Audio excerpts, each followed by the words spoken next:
duo qilamiz hammaga. Keyin bosh tarqatilgandan keyin hamma o'zi bemalol o'zimiz stoliga fotiha berib o'rnidan turib ketirishi mumkin bo'ladi. Xo'p, siz marhamat, yozganlarimiz.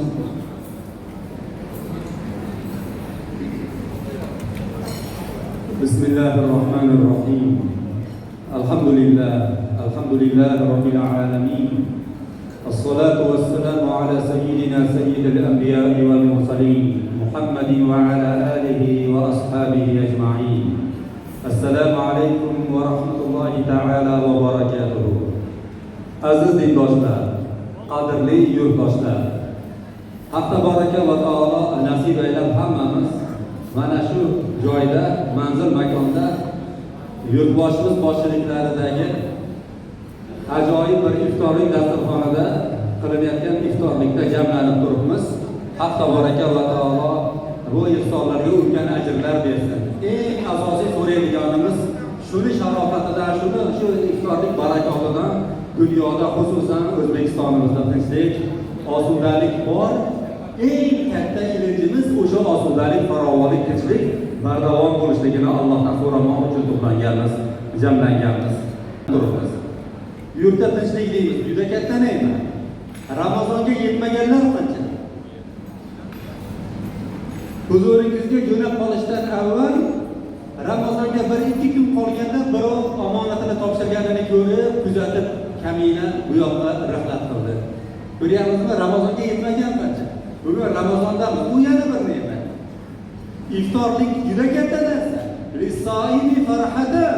Habibimiz alayhisolatu vasallam ro'zador uchun ikkita xursandchilik bor deya marhamat qildilar. Sahoba ikromlar oldinlarida nima deydilar? Islom payg'ambarini sevib turishadi. Lis-soimi farhatan. Ro'zadorga ikkita xursandchilik bor. Bittasi og'iz ochgan paytdagi xursandchiligi, bittasi Robbisini jamolini ko'rgandagi xursandchiligi degani. Shunaqa katta bir jarayon o'tiribmiz.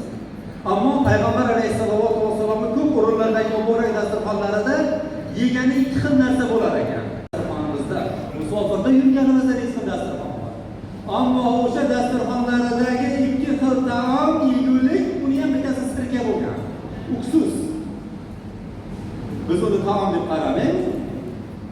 Agar shu uchta bo'lib qolsa payg'ambar alayhisolatu vasallam yig'lar ekanlar. Nimaga?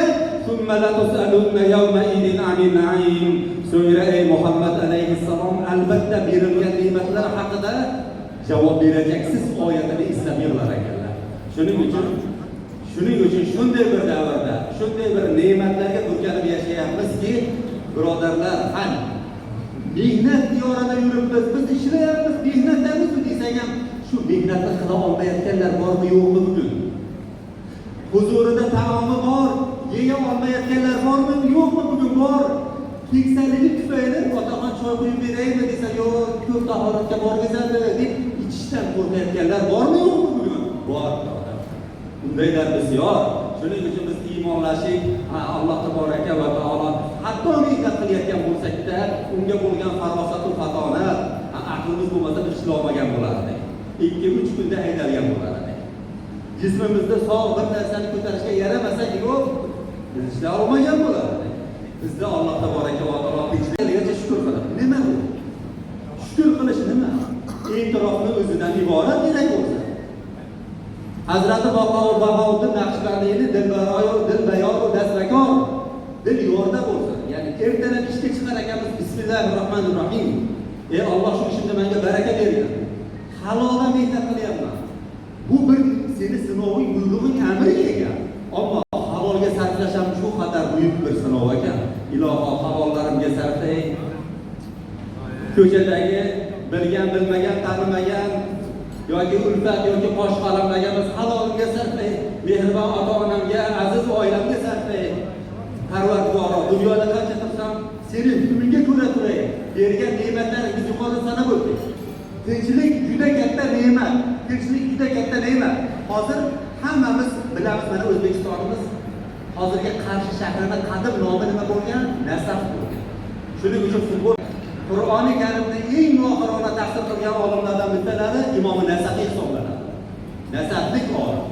Shu kishi biz yuqorida aytgan "Summa la tusaluna yawma idin anin na'im" so'ngra Muhammad alayhisalom berilgan ne'matlar haqida so'ralasiz, javob berdiki, qutulasiz degan oyati karimaga Imom Nasafiy tinchlik haqida so'ralasiz degan deb tafsir qilgan. Demak, ne'matlar deb Alloh taolo umumiy aytdi.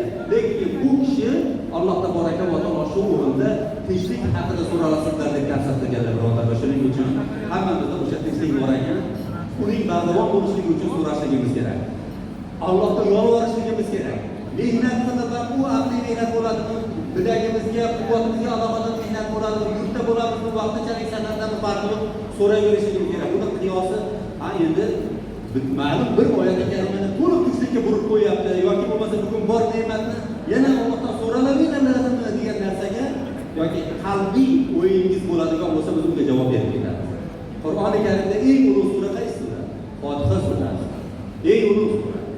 Unda nima deb duo qilinadi? Ihdina siratal mustaqim deyiladi. To'g'ri yo'lga, siratal mustaqimga bizlarni hidoyat qilgin ey Alloh deb duo qilinadi. Shu surada. Ha, endi sizga savol. Menga ham, har bir musulmonga ham o'zi namozni kim o'qiydi? Hidoyatdagi odam o'qiydi. Lekin hidoyatdagi odam yana Allohdan namozda turib ihdina siratal mustaqim deydi. Ey Alloh siratal mustaqimga hidoyat qilgin deydi. Nimaga? Nima uchun bunday?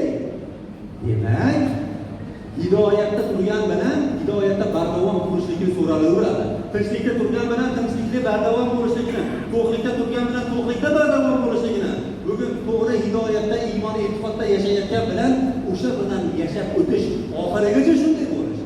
Farzand zurriyotlari bilan bo'lishligini bugun bilinchida doim bo'lishligimiz kerak, doim duo qilishligimiz kerak. Iloho, mana shu onni kamina ne'mat deb bilamiz. Siz ham albatta ne'mat deb bilasiz. Chunki yurt rahbari alohida ajratma bilan shu yurtdoshlar bilan qog'ozlardagi qarorlargina emas, uning ijrosi. Borib salom alik, duoyi xayr, tilovat, yaxshilikni so'rash, ilinishdek bir yaxshilikka qo'l urgan ekan. Iloho, biz buni Allohdan nima deymiz? Alloh qabul etgan deymiz. Buni boshida turganlarni salomat qilgin deymiz. Buni ne'mat deb bilamiz. Bu ne'matga shukr qilinsa, unda e'tirof etilsa, ne'mat soni yanada ziyoda bo'laveradi. Ammo bu yerda turgan mana aytuvchilar vaqt masalasini inobatga olaylik, biroz toshqarroq gapirishligimiz ham to'g'ri kelyapti, ammo buni aytmasak bo'lmaydi. Birodarlar, o'zbekchiligimizda bir zo'r gap bor. Bu albatta diyonatimizdan, islomimizdan sizib chiqqan masala.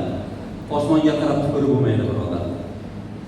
Mana men hozir shunday turib osmonga tupursam qayerga tushadi? Yuzimga tushadi.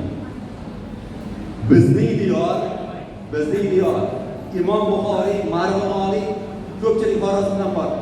Zamaxshaniylarni yetishtirgan. Najmiddin Kubrolarni yetishtirgan. Dunyoga taqdim qilgan joy.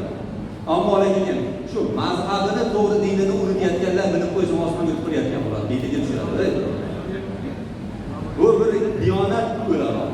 Islomni mazhablari bilan chuqur o'rgangan odam sifatida alhamdulillah. Mana shunday aytaman, biz eng to'g'ri yo'ldamiz, shundan adashib qolmaylik. Shunda to'g'ri bo'laylik. O'sha aytadi, birovni topib olib kofirdan demaydi-da, imkon qadar iymon bo'lish kerak deb iymon tomonga, ya'ni jannat tomonga tortishga urinadi. Iloho yurtimiz bo'lsin, siz omon bo'ling, doimo ko'rishsak, bilsak, bir-birimizdan xursandchiligimizni bilishligimizni Alloh nasib etsin.